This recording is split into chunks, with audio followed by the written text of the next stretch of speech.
నాకు ఏ బాధ లేదు బాగి, భయం కూడా లేదు.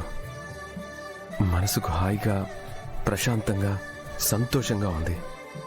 నన్ను ఎంత కేరింగ్గా చూసుకుంటూ నన్ను, పిల్లల్ని, ఇంటిని సెక్యూర్ చేస్తున్నావు. Thank you Bagi, love you.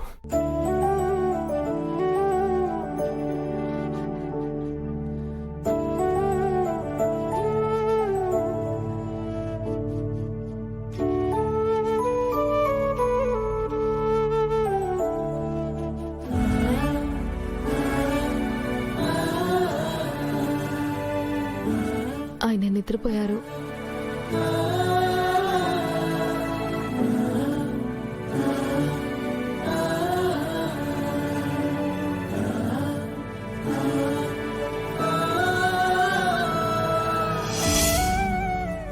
ఈయనేంటి నా చేతిని ఇలాగే పట్టుకొని నిద్రపోయారు? తీసుకుందా అంటే రావట్లేదే, ఇప్పుడేం చేయాలి?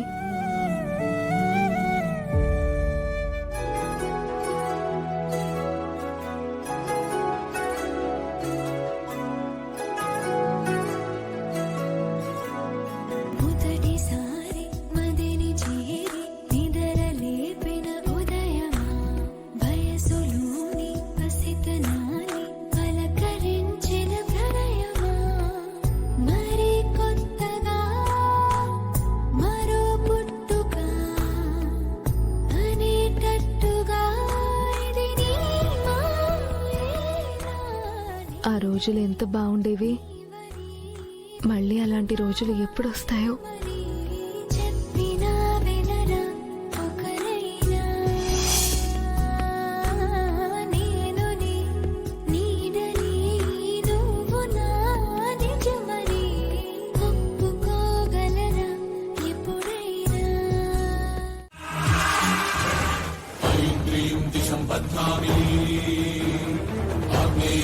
సంబద్ధామి యామ్యం దిశం బద్ధామి నైరుతిం దిశం బద్ధామి వారుణిం దిశం బద్ధామి వాయవ్యం దిశం బద్ధామి.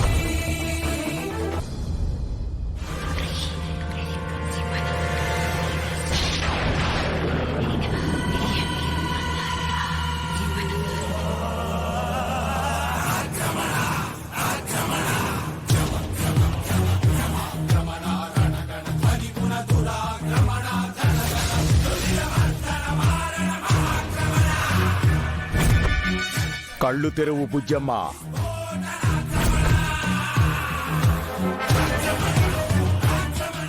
అదేం చెమ్మా, వాడలా పిలవగానే కళ్ళు తెరిచింది.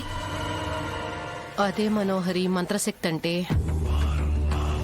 పైకిలే.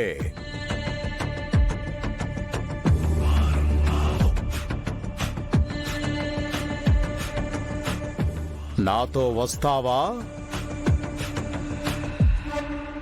అయితే రా, వెళ్దాం.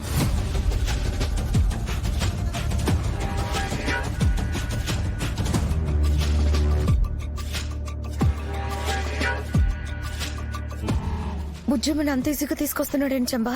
ఈ పనేదో ముందే చేసి ఉండొచ్చు కదా. ఇది రాత్రిపూట కాబట్టి ప్రచండ పని సులువైంది. అదే పగటిపూటైతే అందరూ మేల్కొని ఉన్నప్పుడు బుజ్జమ్మని తీసుకెళ్లాలనేది ప్రచండ పంతం. వాడి మొహం. ఇలాంటి విషయాల్లో పంతాలు పట్టింపులు ఏంటి?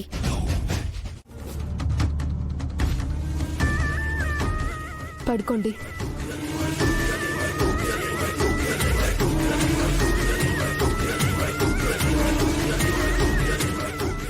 అమ్మా, నాకేం కాదు కదమ్మా. నీకేం కాదు బుజ్జమ్మా, నేనున్నాను కదా. కళ్ళు మూసుకొని ప్రశాంతంగా పడుకో.